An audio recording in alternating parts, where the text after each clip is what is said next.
Hey there, Wargamers.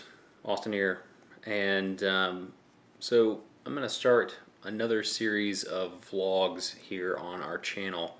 As it stands right now, we've been getting in quite a few commissions here recently, which has led me to work long hours into the evening. So to keep myself entertained and hopefully to entertain all of you as well, and get some feedback and just provide something out there for the community, I've decided to do sort of a kitchen table vlog here as I'm working on things in the evenings. I'm going to try and do them more regularly. I can't make any promises as to the regularity, but they may include everything from painting to assembly stuff to just messing around on the computer. I'll see if I can do some screen capture type stuff while I'm working on graphic designs for the site and things like that. But just some more community interaction, get some more FaceTime with you guys, and just see what unfolds. I've missed this type of interaction, but it's just been really crazy hectic recently, and it just hasn't happened. And I feel like I've been neglecting you guys here on YouTube, which you guys are the ones that made this whole channel and my business possible, getting everything up and off the ground. So I just wanted to say thanks, and I hope you guys will pardon me on some of the informality of these videos where I'm literally just sitting at my kitchen table working on stuff. So I'm going to try and show you some of the stuff I'm working on here. I apologize for the lighting. This is not, good studio lighting here. Got my big jug of glue here. I'm going to be doing a handful of bases. These are actually for a few of my own models. Come on. There we go. Ooh, too much glue. Get off there. I have been watching TV for a bit this evening, but I decided that carrying with some of the momentum from yesterday, getting out some unboxing videos and things like that, I'd try to keep on making it a regular occurrence to have some more video content, and maybe even some sort of casual tutorial type stuff. I do plan to continue on some of the more polished, high-end sort of tutorials, but for right now, I'd rather get out some content and have some interaction with you guys, and just have some fun and not worry so much about spending 10 hours editing a 5-minute segment. Not that it was ever quite that bad, but I mean, this type of thing could happen. I'm gonna actually move the camera and show you guys what I'm doing right now. This is gonna seem really simple, but it's one of those things where just seeing somebody else do it might help you do it a little bit faster or better or cleaner. So I'm gonna move it on over here so you can see what I'm doing. Okay, so I'm just putting some glue down on these bases before I apply any of the basing materials. I've got just a really light dusting of primer on them first, just to help the glue stick a bit. And I'm just pulling all of the glue out to the edges. I'm trying to leave a significant amount on there, so we've got plenty of glue to stick to all of the basing materials here. And I like to just pull out towards the edges because it ends up leaving a nice clean edge. And where it doesn't, you can just go back through and wipe down those edges. But once you get sort of a rhythm going, you can coat quite a few bases in glue really quickly. And this is one of those things where if you're doing a big batch of them, you kind of have to work quickly, because if the first base sets up, even gets a skin over the top of it, before you start putting basing materials down, you're going to get nothing sticking to it, and you're just going to have to start over with a fresh coat of glue, which, if you're doing something really delicate or detailed, you don't want to add any more glue than you have to the surface of the base. And just like pulling out, it just stops right there at the edge. So as long as you just don't start putting pressure so that it starts raking across the edge, you just kind of let the brush do the work, and you can see it just kind of snaps back into place.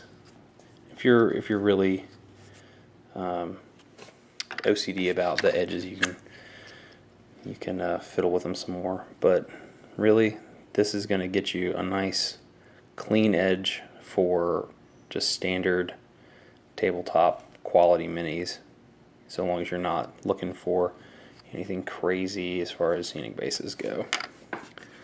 Just going to keep on plowing through here, and then I've got my quartet of normal basing materials that I'm going to throw some down in just a second here. I'll show you what I'm working on.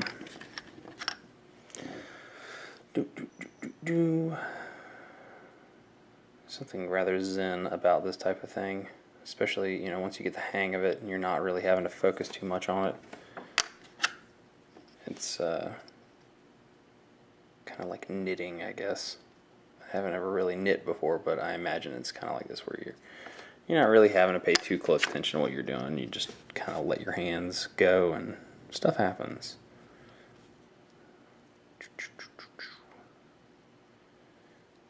One of my childhood role models always said, if you don't make the noises, it doesn't come out right. For those of you who don't know who that is, it's Bob Ross. Okay, so we've got all of our bases coated in glue. Now, let's get them all kind of tight together here so we don't waste a whole bunch of basing material.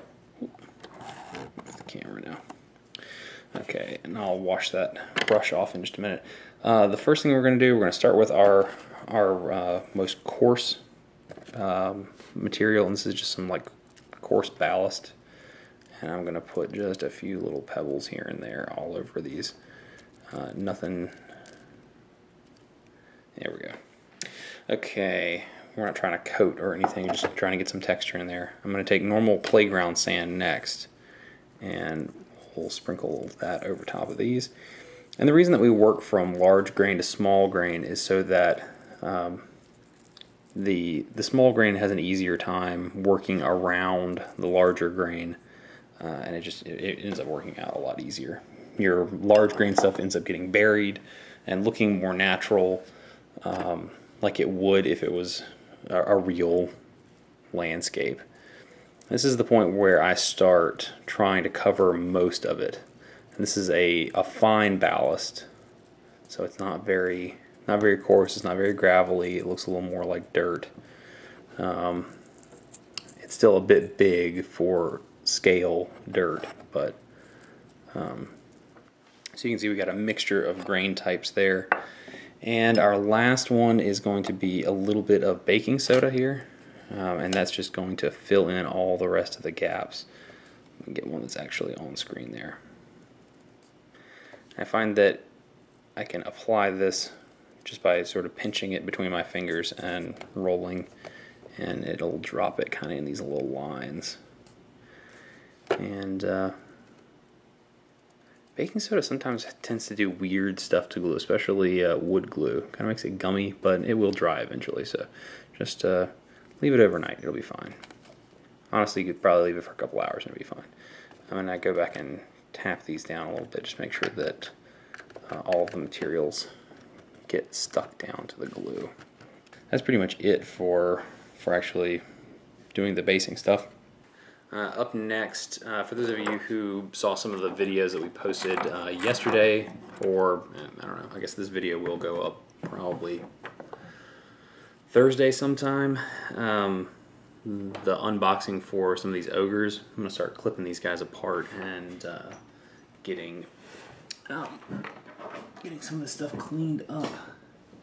Okay. Just go ahead and get this stuff prepped so that I can just hand it off to whoever's going to be painting it. I think Justin will probably be doing that. Go ahead and do that. I've got plenty of stuff that needs to be assembled. I've been struggling to get some stuff done for the Mini Wargaming Vault as well, and hopefully that will actually get done soon. I've shot a lot of footage for it, but just haven't had the time to edit it, just because I try to add the extra level of polish for those videos, just because, you know, it's what ends up getting people into the vault in Mini Wargaming, and it gets a bigger audience for the Mini Wargaming community. which is fantastic. It's more eyes on the stuff that we do. People are interested in the hobby, or I suppose people get interested in the hobby, or they learn new techniques, which I've always been a big fan of, teaching other people how to do the things that I love to do. And this is definitely, one of my really lifelong passions. Even as a kid, before I knew that there was such a thing as mini wargaming, or any miniature-based games, really, I was actually really into just miniatures in general. Unfortunately, most of the miniatures that were high visibility for me were not really, and I'm not going to say gender appropriate, but most of it was just dollhouse, doll type stuff. And I love doing doll houses just because it's basically terrain. I mean, you think about it. I always thought that building little architectural models and things were really cool. It's starting to rain outside right behind me here, so I don't know if you guys can hear it on the video there, but that's we've just having a ton of rain here recently. We're in North Carolina, and we seem to have a lot of really fickle weather patterns, and this year apparently we've got quite a strange, like, low pressure zone that keeps hovering over us, that keeps producing all these weird sporadic storms and rain. Anyway, I'm sure you guys did not listen to or watch this video to hear me talk about weather here in North Carolina. I'm sure that there's far more interesting things we could talk about, like the impending apocalypse release coming up this weekend. That would be, what is this weekend's dates? Pull my phone out. We'll find out together. You guys probably already know. And you're laughing at me for not knowing the date. Today is the 10th. I'm shooting this on Wednesday, and it will be Saturday, the 13th, when it is released. So I thought it was last weekend, so I schlepped up to the GW store to pick up a copy of the new Apocalypse book, and everybody laughed at me and said, "You're a week early." And that was that. And then I went and got Mongolian barbecue, and that was delicious. It was a consolation prize. Jeez.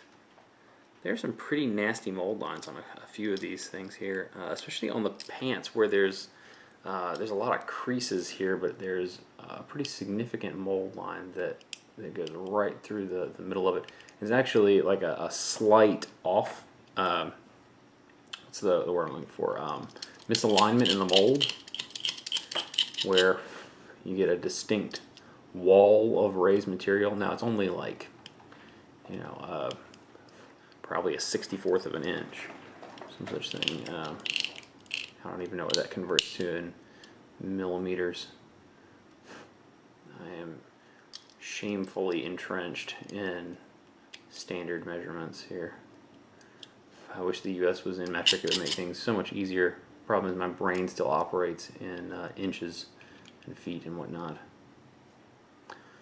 Unless I'm doing base sizes and things, and then I know exactly how big 25 millimeters is, or 30, or 40, or 50, or 60. What is it? I think it's 65 for the dreadnought size bases. Man, I have to get aggressive on these mold lines. Sure to get them gone. It's always better to remove a little tiny bit of detail rather than leave a mold line. If you got to err on one side, make sure you get rid of that mold line, because you will definitely see the mold line. You may overlook the fact that something is missing, a tiny little fold or a little crease or whatnot. A lot of people use files and things for cleaning, and that's not really, I don't know, I've never really liked that. It always leaves weird surface behind when you're done filing.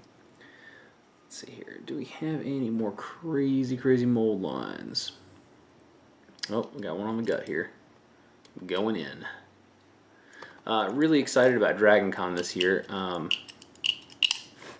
Went last year, had a lot of fun.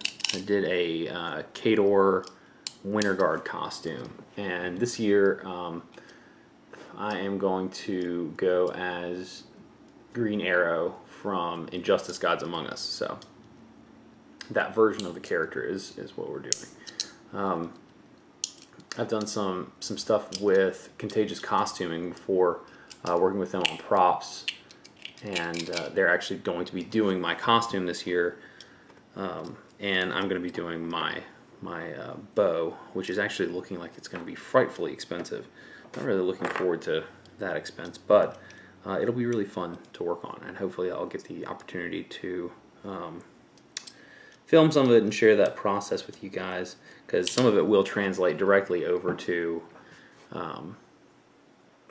model making for those of you who are interested in making your own molds and casting miniatures or terrain pieces or just little conversion parts that you've made up for yourself.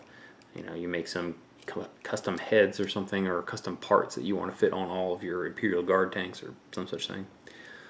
So anyway, I think I'm going to finish these up off camera, but thanks for hanging out with me for a little bit, guys. I hope you enjoyed it.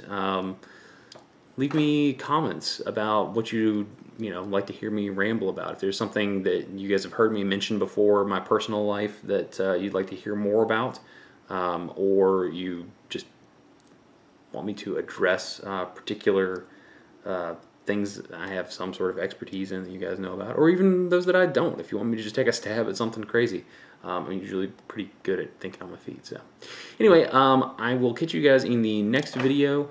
Thanks for watching. Check out the unboxing videos for these and a few other kits, some new ones from Forge World, specifically the pre-heresy stuff. I think it was the Tartarus pattern Terminators, the Legion version, not the normal one, and the new Destroyer kits, which are very cool, and they have that super neat looking rocket launcher, the underslung one. I really love that thing.